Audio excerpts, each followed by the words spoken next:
নমস্কার বন্ধুরা, আপনাদের সকলকে আমন্ত্রণ জানাই আমার নিউজ চ্যানেল নিউজ হিন্দুস্তানে। তো আমি আজকে যে বিষয়টা নিয়ে আপনাদের কাছে শেয়ার করতে চলেছি সেটি ইয়েলো ফাঙ্গাস রোগটার ওপর। তো এই ইয়েলো ফাঙ্গাস রোগটা কী বা কীভাবেই বা আসে বা এর কী লক্ষণ, তো সেই ব্যাপারেই আমি আপনাদের কাছে শেয়ার করতে চলেছি। যেখানে করোনা ভাইরাসের গ্রাফ ধীরে ধীরে নিম্নমুখী হলেও কিন্তু মৃত্যুর সংখ্যা এখনও উদ্বেগজনক অবস্থাতেই রয়েছে। কিন্তু এরই মধ্যে নানা ধরনের ফাঙ্গাসেরও সংক্রমণ বেড়ে চলেছে। ব্ল্যাক ফাঙ্গাসের পাশাপাশি হোয়াইট ফাঙ্গাসের সংক্রমণও আছেই। এখন কপালে যেটা ভাঁজ ফেলেছে সেটা হলো ইয়েলো ফাঙ্গাস। এটি অস্বাস্থ্যকর পরিবেশ আর করোনার চিকিৎসায় অত্যাধিক পরিমাণে যে স্টেরয়েডের ব্যবহার হচ্ছে তার কারণেও এই ব্ল্যাক ফাঙ্গাস ইতিমধ্যে এই রোগ ভারতে পান কাটতে শুরু করেছে। চাপ বেড়েছে স্বাস্থ্য পরিবেশের ওপরও। এই সময় যখন ব্ল্যাক ফাঙ্গাস মোকাবিলায় সকলে ব্যস্ত, তখন হোয়াইট ও ইয়েলো ফাঙ্গাসের মতন সংক্রমণের খবর আসতে দেশের বিভিন্ন শহর থেকে। যদিও এটা কোনো নতুন রোগ নয়, তবে এটি হোয়াইট ও ব্ল্যাক ফাঙ্গাসের তুলনায় অনেক বেশি ক্ষতিকর। এ বিষয়ে সতর্ক করেছেন চিকিৎসকরাও, কারণ শরীরের অভ্যন্তরে অঙ্গকে এটা অনেক বেশিভাবে প্রভাবিত করে। গাজিয়াবাদে এরমই একটা উদাহরণ প্রকাশ্য সম্প্রতি সামনে এসেছে।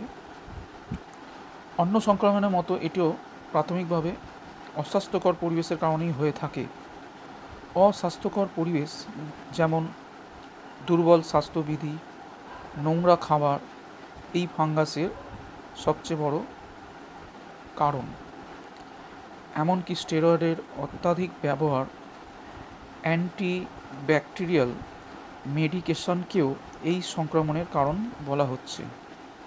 আবার যে সমস্ত রোগীদের কোমরবিডিটি রয়েছে বা যাদের রোগ প্রতিরোধের ক্ষমতা অত্যন্ত দুর্বল, তাদের আক্রান্ত হওয়ার সম্ভাবনা অনেক বেশি। এই ফাঙ্গাসে আক্রান্ত হলে শরীরের অভ্যন্তরে পুঁজ বা পাশ বেরোতে শুরু করে। ঘাড়ে বা ঘা হলে সেটা সারতেও সময় লাগে অনেক। অঙ্গ বিকল হয়ে যায়, এমনকি কোনো কোনো ক্ষেত্রে অ্যাকিউট নেক্রোসিস পর্যন্ত হতে পারে ইয়েলো ফাঙ্গাসের কারণে। সংক্রমণের প্রথম পর্যায়ে রোগীরা আলস্য, ক্লান্তি অনুভব করতে পারে। এটি শরীরের অভ্যন্তরীণ অঙ্গে আক্রমণ আনে বলে এটি বেশি প্রভাবিত করে এবং ব্যক্তি তার সমস্ত শক্তি হারাতে শুরু করে। আর এই ধরনের ফাঙ্গাস আক্রান্ত হলে তার খিদে না পাওয়া, খাওয়া দাওয়া ভালো না লাগা এর অন্যতম লক্ষণ। এর ফলে অপ্রত্যাশিতভাবে শরীরের ওজনও কমতে শুরু করে, মেটাবলিজমও দুর্বল হয়ে পড়তে থাকে।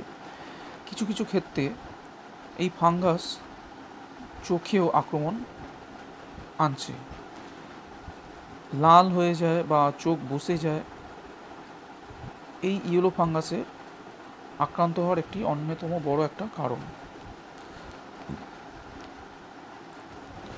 তো বন্ধু, আমার এই ছোট্ট যেটুকুনি আমার জ্ঞানের মধ্যে ছিল আপনাদের সঙ্গে শেয়ার করলাম। সম্প্রতি যে মারণ ভাইরাসটা আসছে ইয়েলো ফাঙ্গাস, তো এর থেকে আপনারা সাবধান থাকবেন এবং নিজেদেরকে ভালোভাবে রক্ষা করবেন। তো আমার চ্যানেলটা যদি ভালো লেগে থাকে আপনাদের, তো প্লিজ লাইক, শেয়ার, কমেন্ট